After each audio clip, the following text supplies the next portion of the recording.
I have a fear. How many of you have a fear? Not you, but normal people. How many of you have a fear? A few hands went up, the brave souls. My fear is of waiting. It might sound odd, but it's true. And I discovered just how deep this fear was on a flight one day from La Paz to Cochabamba. I used to have a fear of flying, which was something that was deeply troubling and problematic for someone who was on a plane several times a month for my job. I used to say that flying for me was an act of faith. I would even go so far as to say that that faith would be credited to me as righteousness, and I wasn't trying to be funny when I said it. It was a deep-seated fear. But on this particular flight, I realized it's actually not my fear. Flying was not my fear. We'd taken off and we were settling into what was normally about a 40-minute flight when the pilot came on and announced that there was an issue with the aircraft that was sufficiently serious that we needed to return to La Paz. For the next 45 minutes, we circled the airport, stuck inside a plane that was clearly having issues, and we were listening to deafening silence in the cabin. It was clear that anxiety had spiked among us, and everyone was inside their own head. As for me, I was absolutely fine. It had become an adventure. It had become something that I had always feared, but suddenly in that moment, faced with the reality that this could be a pretty significant problem, I became incredibly calm. See, it turns out I'm actually not afraid of flying. I'm afraid of not knowing what's going to happen. And in that moment, knowing that things weren't ideal, I actually found peace because I knew what was happening. As I said, I am afraid of waiting. And the problem with waiting is it's all about a lack of control. That hope story that Valerie talked about, moving along that road, we really don't know what's happening at the other end. And whether that season of waiting is long or short, good or bad, we all face the uncertainty of it all. And so waiting is often filled with anxiousness. And the thing about anxiety is it narrows our world.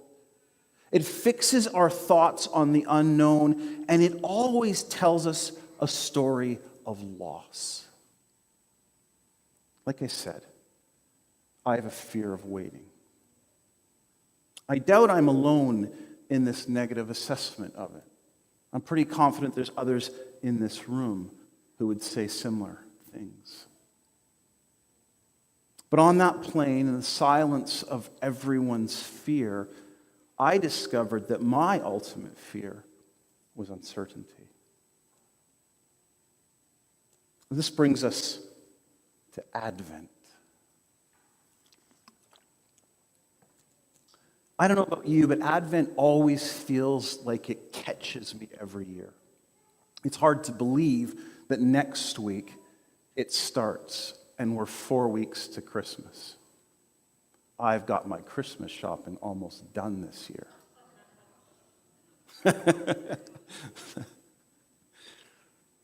But it does, right? It sneaks up on us. It's here already. But Advent, it's all about waiting. And the ideal Advent is supposed to be this peaceful season of calm anticipation where waiting feels easy and hopeful and beautifully uninterrupted, culminating in this day of wonderful connection with family and friends and that perfect gift under the tree. Is anyone else with me that has never actually experienced that? Right. For me, it's always been this frenetic season of stress, overwhelming busyness, expectation that exceeds my ability to supply, and always, always, always more expensive than I ever intended it to be. Somehow Advent just turns into a big disappointment, and come January, somehow and all that, I'm thinking to myself, only 12 months till Christmas. And I think it's that way because we know it's supposed to be something different. And so I've committed myself this year to doing Advent differently. I want this to be a season where I learn how to wait well, with honesty and with hope, trusting that God is at work even when life feels slow, uncertain, or unfinished. I want Advent to become a reminder that waiting is actually part of our faith experience. Last week, we wrapped up our series on what matters most. And this week, I want to give you a bonus episode, an epilogue, so to speak, one that will prepare us to move into this Advent season. And this week, I want us to look at what it means when we're waiting for what matters most. Take Mary. We just read about her, the mother of Jesus, this incredible young woman. I think actually if she were sitting in the pews with us today, she'd be nodding right now. She'd be nodding that hope comes, but waiting is hard. She's a real person with real struggles. But I think above all people, maybe Mary understood what it was to wait, and to wait with hope. See, Mary and her cousin Elizabeth shared a dream. Like all of Israel, they hoped for that day that all the prophets said would eventually come, when God would step in, right the wrong, rebuild the broken, rescue and restore the nation. They both longed for that day. Mary longed for God to show up. But for that to happen, there needed to be a complete reversal. The powers that kept the world in slavery would have to be toppled. And Mary and Elizabeth and so many like her had zero power. They knew all too well that they were living under the oppression of Herod the Great. His brutal leadership, backed by Roman power, keeping the people oppressed. And these two women were an unlikely pair to be at the center of such earth-shaking change. No one, not the powerful or the powerless, would have believed God was going to show up in the womb of a poor young girl, unmarried, unlikely, unremarkable, at least by human standards. But here we are with these two remarkable people. It wasn't the moment anyone expected, but it was certainly the moment everyone needed. Mary really was a remarkable person. She is special, not for any particular gift she possessed. Rather, it is in the way she modeled faith, the way her life was a testimony to waiting well.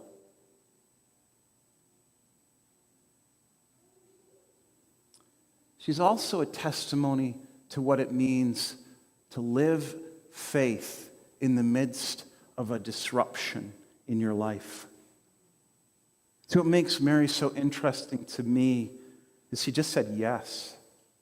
She just said yes to God and then leaned into everything that came along. Elizabeth could see this, and you hear this in her words. You are blessed because you believed that the Lord would do what he said. And that right there, I think, is why Mary has something to teach us about waiting. And she waits in this spectacular way. She bursts into song. Mary sings, and it's electrifying. It's like lighting up the room. My soul glorifies the Lord. This humble servant rooting her praise in the coming of God's Son into this world, in how the poor, the downtrodden, and the oppressed have been seen and saved. Rooted in her faith and trust that her life will never be the same, and that's okay. And she knows that the generations will call her blessed, not because of any worth or holiness that she may possess, but because of the child she carries. And her confidence, it's palpable.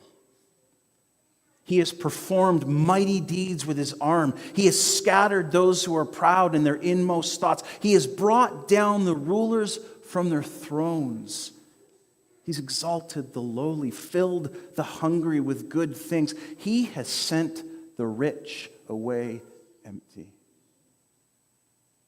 Mary's singing of total renewal. But how can she sing this?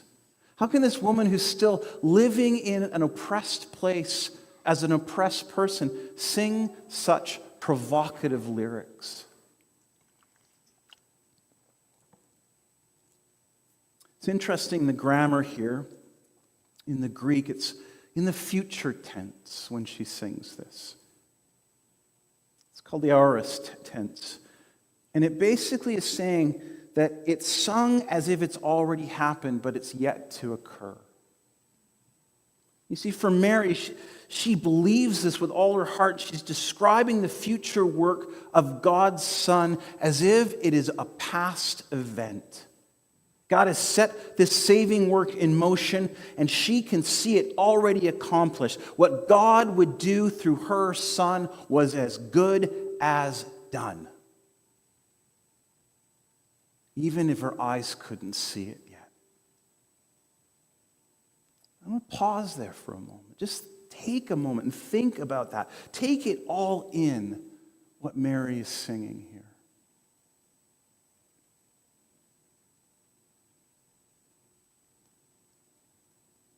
What a moment for her. What a moment for Elizabeth. What a moment for us. So what can we learn from this passage? We learn of the fulfillment of prophecy and promise. We learn in Mary's response that her faith is rooted in this foundational belief that God is going to make good on his promises. And these are promises that affect her personally and affect her entire nation. Moving from that individual to the corporate, it's going to move out and touch everything and everyone. And for her, this is what gave her strength and peace. Her ability to move forward into all of the uncertainty through that time of waiting is this hope and belief that her life was going to be so much different than she ever expected. But it was going to be what God wanted for her. It's all about renewal. It's the great reversal. The last shall be first. This upside down nature of God's kingdom that her Son was about to bring. See, the saving work of Jesus is one of total renewal. And this renewal will touch everything and everyone in every place.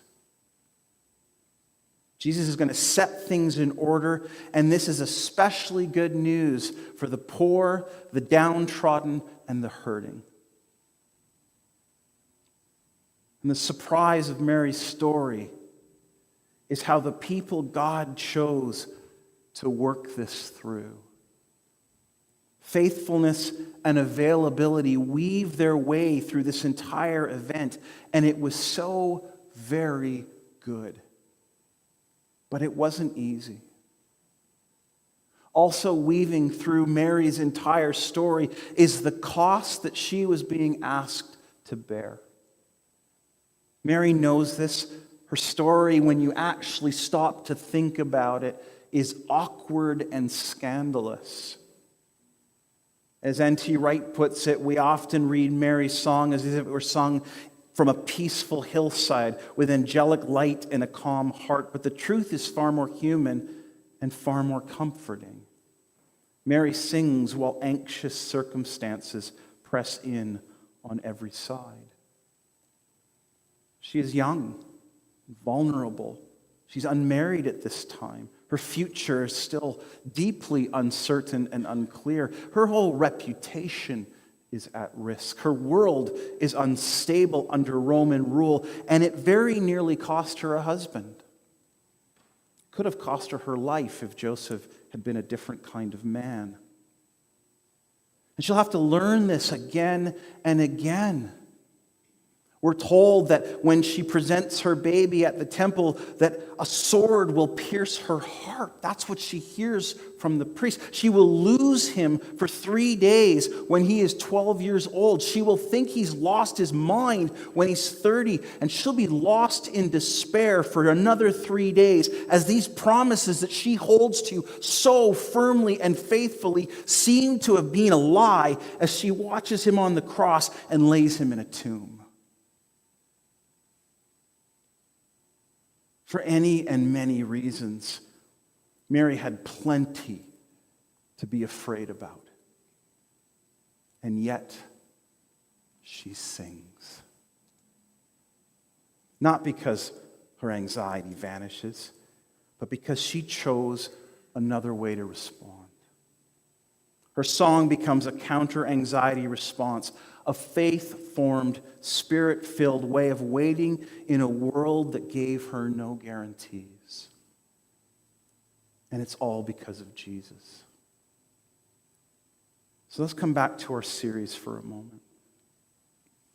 Paul taught us to think on these things, the virtues, so that the God of peace would be with us and transform us. And in doing so, that anxiety would be put on its heels. In part, I think that's what's happening here with Mary. She's thinking on the things that matter most. And in this counter-anxiety response, Mary sings this revolutionary song rooted in hope and faith. And instead of anxiety narrowing her world, Mary's song widens it. And instead of anxiety fixing her thoughts on the unknown, Mary is anchored in the God she knows. Instead of anxiety telling her this story of loss, she sings this story of reversal and renewal. This is the invitation I want you all to see, you all to feel. The invitation of Advent, this season of waiting that invites us to practice this kind of peace, to slow down, to make room for the widening of your world, the deepening of what you know, and the realization that this reversal is not just something yet to come. It is here and it is now, even if it is not yet in full. Church, when we focus our attention on the coming of Christ, the one who matters most, like Mary, we can endure the waiting. It's because Jesus is true. Jesus is honorable. He is just. He is pure. He is lovely. He is commendable. He is excellent. And he is most definitely worthy of our praise.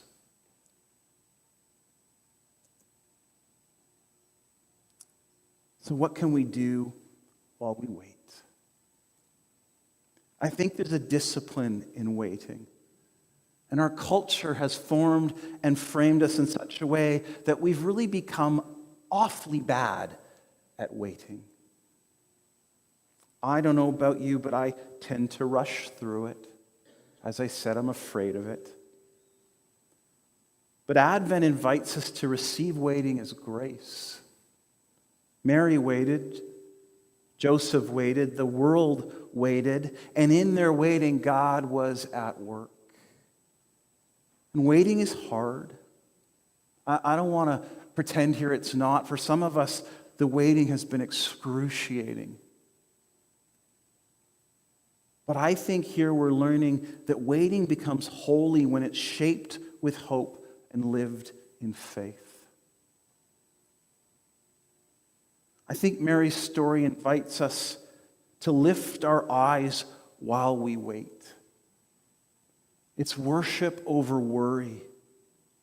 An anxious waiting shrinks our vision down to what is wrong, what is threatening, what is unfinished. But Mary refused to let that anxiety have the final word. My soul magnifies the Lord, she sings. She's worshiping. This worship is not a denial of our reality. It's a reordering of it. And we begin to wait well when we place God back at the center where he belongs. When we place his character above our chaos, his strength above our weakness, his presence above our fear. In worship, anxiety loses its authority. We're invited to remember God's faithfulness while we wait. It's a memory over fear.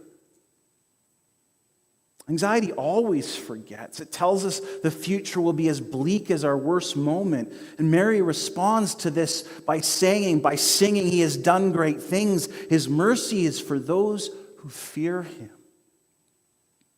She remembers who God has been. And that gives her courage for who he still is and allows her to move forward in the promise of who he says he will be. The author of Hebrews puts it this way: it's knowing he is the same yesterday, today, and forever. The God who was faithful then is faithful now and will be faithful forever. And we wait well when we recall answered prayers, when we name God's past mercies together, when we retell the stories of his provision. We wait well when, like Mary, we remember the promises and live into them as if they are good and done. This is the kind of memory that anchors us in faith when the future feels unclear and uncertain.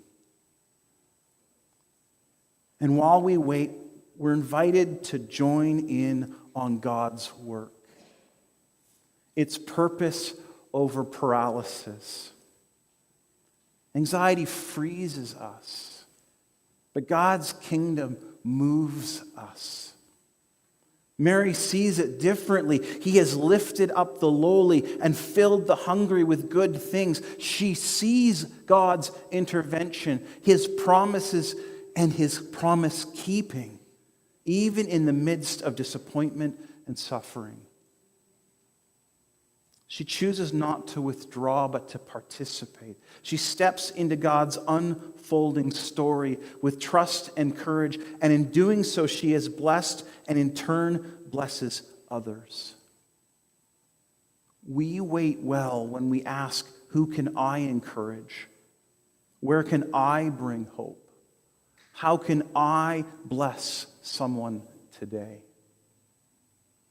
We wait well when we see our lives as filled with purpose, because purpose dissolves paralysis.